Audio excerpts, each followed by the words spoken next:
प्यारे देशवासियों, नमस्कार। मैं प्रधानमंत्री महोदय से पूछना चाहूँगा, उनकी सरकार से पूछना चाहूँगा, आप जातिगत जनगणना से क्यों भाग रहे हैं? प्रधानमंत्री महोदय, ये देश 140 करोड़ लोगों का है, ये देश किसान का है, ये देश जवान का है, ये देश गरीब का है और ये देश मजदूर का है। केवल मुट्ठी भर जो लोग सरकार में बैठे हैं उनका नहीं है, केवल उनका नहीं है ये देश। ये देश असल में देखा जाए तो केवल उन्हीं का है। 140 करोड़ लोग आपका नहीं है जो वहाँ बैठे हैं। आप नौकर की हैसियत से बैठे हैं, आप वहाँ नौकर की हैसियत से बैठे हैं, जनता की सेवा करने के लिए बैठे हैं। आप तानाशाही चलाने के लिए नहीं है, मनमानी करने के लिए नहीं है। आप जो मनमानी कर रहे हैं वो आप अपने वचन से, अपने वायदे से भटक रहे हैं। जो संविधान की आप शपथ खाते हैं चुने जाने के बाद, आप उसका उल्लंघन कर रहे हैं। सरेआम सरासरी आप उसका उल्लंघन कर रहे हैं। वहाँ पर संविधान की शपथ खाने के बाद संविधान के खिलाफ जो काम करता है वो किसी भी हालत में देश हित में नहीं हो सकता है। आप यानी कि विपक्ष तैयार है, विपक्ष की मांग है कि जातिगत जनगणना होनी चाहिए, पूरे देश की मांग है, पूरे देशवासियों की मांग है। लेकिन केवल आपकी इच्छा नहीं है, आपकी इच्छा शक्ति नहीं है। आप जातिगत जनगणना क्यों नहीं कराना चाह रहे?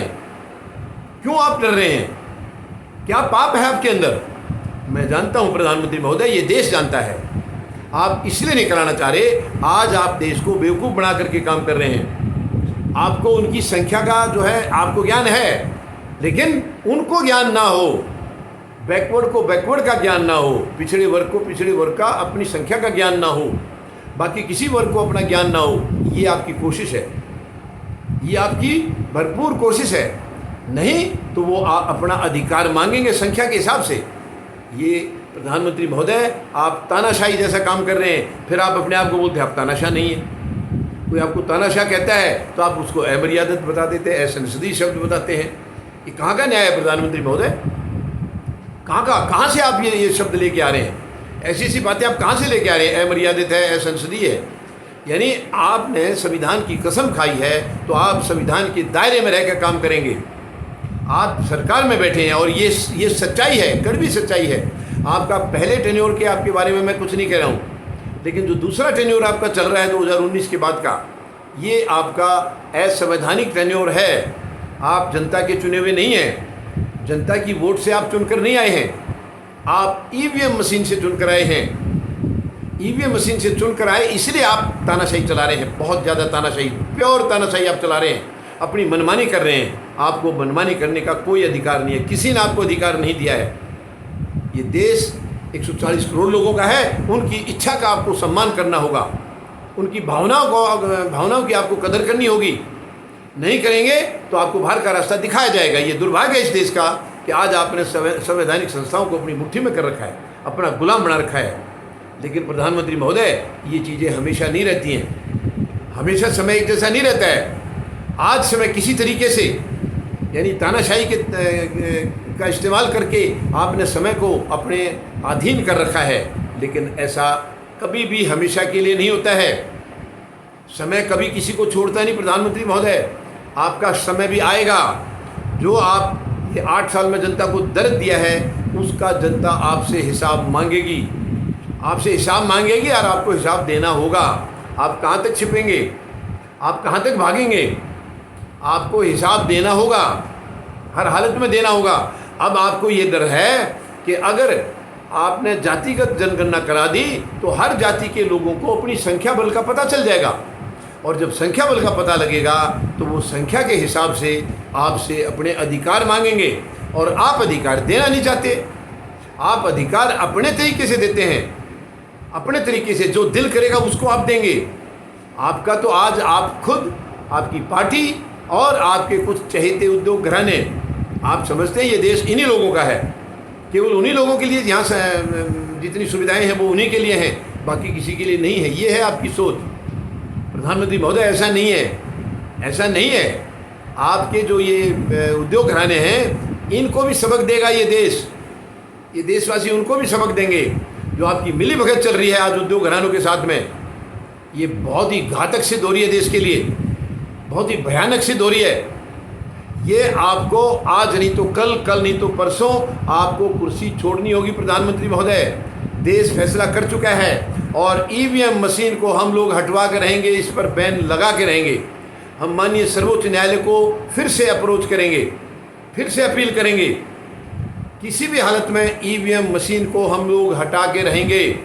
बिना ईवीएम के आप चुनाव अगर जीत के दिखा देंगे, हम मान जाएंगे, हम जीवन भर आपकी गुलामी करने के लिए तैयार हैं। आप ईवीएम हटा करके बैलेट पेपर से चुनाव कराइए प्रधानमंत्री महोदय।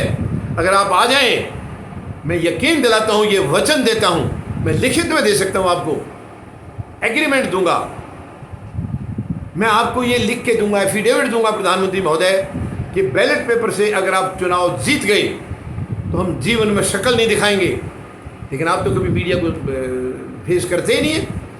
अब मीडिया का सामना आपने कभी किया ही नहीं 8 साल में। क्यों?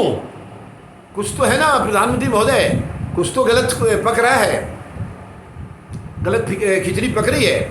यही वजह है मीडिया को वही आदमी, वही व्यक्ति फेस नहीं करता है जिसके अंदर पाप होता है, जिसके अंदर कुछ गलत होता है, यानी वो सच्चाई का सामना नहीं कर सकता है, वही आदमी मीडिया से भागता है। वरना प्रधानमंत्री के लेवल का आदमी और मीडिया से भागे, इससे ज़्यादा दुख और शर्म की बात कुछ हो नहीं सकती है। प्रधानमंत्री को तो खुद ब खुद मीडिया को बुला करके उनको संबोधित करना चाहिए, ताकि उनको खुद को भी पता लगे कि मैंने जो देश के लिए काम किया है वो कितना गलत और कितना सही है। मीडिया अगर ईमानदार होगा तो देश में कभी दिक्कत आ नहीं सकती है, क्योंकि मीडिया पूरी सच्चाई दिखाता है। ये अभी तक का रिवाज रहा है, लेकिन आज मीडिया को आपने गुलाम बना रखा है, मीडिया को आपने अपने अधीन कर रखा है, यानी इसीलिए उसको गोदी मीडिया कहते हैं। आज मीडिया आपने खरीद के रख लिया है, आप जो कहेंगे वही मीडिया दिखाएगा, वही मीडिया बताएगा। ये प्रधानमंत्री महोदय, ये लोकतंत्र नहीं है, ये प्रजातंत्र नहीं है, ये डेमोक्रेसी नहीं है, ये सीधी सीधी तानाशाही है। और उस तानाशाही पर आप बैन लगाना चाह रहे हैं कि आपको कोई तानाशाह ना कहे तो क्या कहेंगे आपको? मैं आपसे निवेदन करता हूं प्रधानमंत्री महोदय, आप जातिगत जनगणना कराएं। ये पूरे देशवासियों की मांग है, 140 करोड़ लोगों की मांग है। उनकी जो संख्या बल है, उन संख्या बल के हिसाब से आपको उनके अधिकार देने होंगे। आप कैसे मना करेंगे, कैसे डिनाई करेंगे? ये संविधान में लिखा है।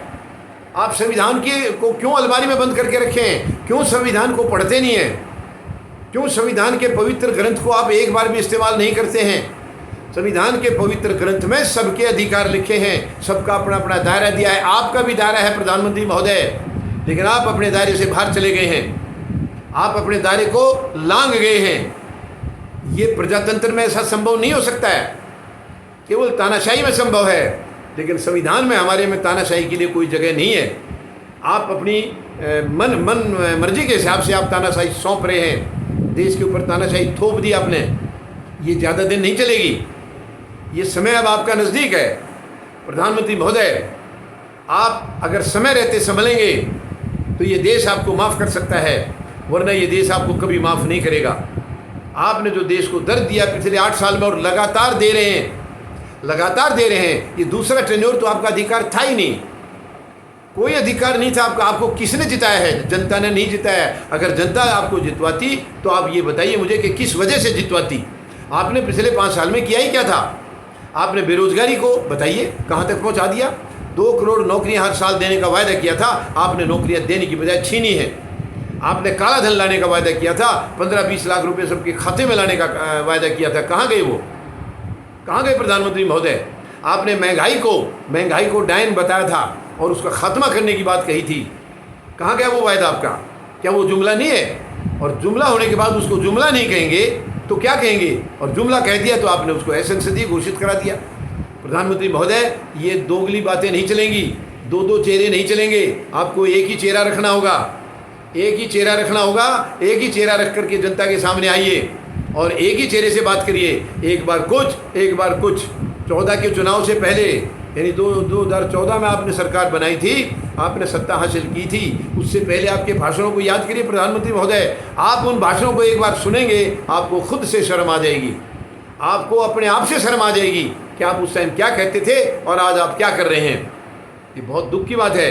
किसी भी प्रधानमंत्री को, यानी प्रधानमंत्री देश को चलाता है, सरकार को चलाता है, एक किस्म से राष्ट्रपति तो ठीक है, हमारे देश में राष्ट्रपति के पास वो अधिकार नहीं है, अधिकार यहाँ सरकार के पास है, कैबिनेट के पास है, और उसके मुखिया प्रधानमंत्री होते हैं। लेकिन प्रधानमंत्री आज क्या कर रहे हैं देश में, ये सबको दिखाई दे रहा है। सारी दुनिया जानती है, आपने गरीब को सताया है, आपने मजदूर को सताया है, आपने किसान को सताया है, और अब सबसे बड़ी दिक्कत, आप सेना को भी सताने लग गए हैं। आपने सुरक्षा के ऊपर खिलवाड़ किया प्रधानमंत्री महोदय। ये अग्निपथ अग्निवीर ला करके सीधी सीधी देश की सुरक्षा के साथ खिलवाड़ है। ये देश आपको माफ़ नहीं करेगा, कभी माफ़ नहीं करेगा। जैसे आपने देश से माफ़ी मांग करके और आपने वो कृषि के 3 बिल वापस लिए थे, आपको इसी तरीके से अग्निवीर और अग्निपथ ये भी वापस लेना होगा, आपको लेना होगा प्रधानमंत्री महोदय, क्योंकि ये देश हित में नहीं है। देश की सुरक्षा खतरे में पड़ी तो देश कहाँ से बचेगा, और आप देश की सुरक्षा को बिल्कुल खतरे में डाल रहे हैं। देश इसको कभी कभी भी मंजूर नहीं करेगा। आपको ये स्कीम एक दिन वापस लेनी होगी, हर हालत में लेनी होगी, और जातिगत जनगणना आपको करानी होगी प्रधानमंत्री महोदय, वरना ये देश आपको सत्ता से बाहर करेगा, आपको बाहर का रास्ता दिखाएगा। कोई दूसरी सरकार बनेगी, बहुत लोग, एक से एक बढ़िया लोग इस देश में बैठे हैं, वो सरकार बनाएंगे, और वो जनता के जो अधिकार हैं गिन गिन कर एक एक अधिकार देंगे। गरीब के अधिकार जो हैं, आज गरीब को अधिकार नहीं मिल रहे हैं। आज गरीब को पता ही नहीं है कि वो उस देश का नागरिक है, उसको 2 वक्त की रोटी नहीं है, और आप उसको पीड़ा और लगातार उसको देते जा रहे हैं, बढ़ाते जा रहे हैं, उसका दर्द आप बढ़ाते जा रहे हैं। मेहरबानी करके गरीब को सताना बंद करिए, गरीब को पीड़ा देना बंद करिए, और अपने अंदर झांकिए। प्रधानमंत्री महोदय, आपने दूसरी सरकारों के बारे में क्या क्या कहा था और आज आप क्या कर रहे हैं, अपने अंदर झांकिए और उसके मुताबिक व्यवहार करिए। ये देश आपसे हर चीज़ का गिन गिन कर बदला लेगा, ये मैं चेतावनी देना चाहता हूँ प्रधानमंत्री महोदय आपको। अभी भी वक्त है, समय रहते आप समझ जाएं। जातिगत जनगणना आप तुरंत आदेश दें, और जिस वर्ग की जितनी संख्या है उसके हिसाब से उसको अधिकार है, उस संख्या के हिसाब से उसको अधिकार है, अपने संख्या बल का अधिकार उसको मिलना चाहिए। उम्मीद है प्रधानमंत्री महोदय ज़रूर अपने अंदर झांकेंगे। धन्यवाद। जय जवान, जय किसान, जय हिंद।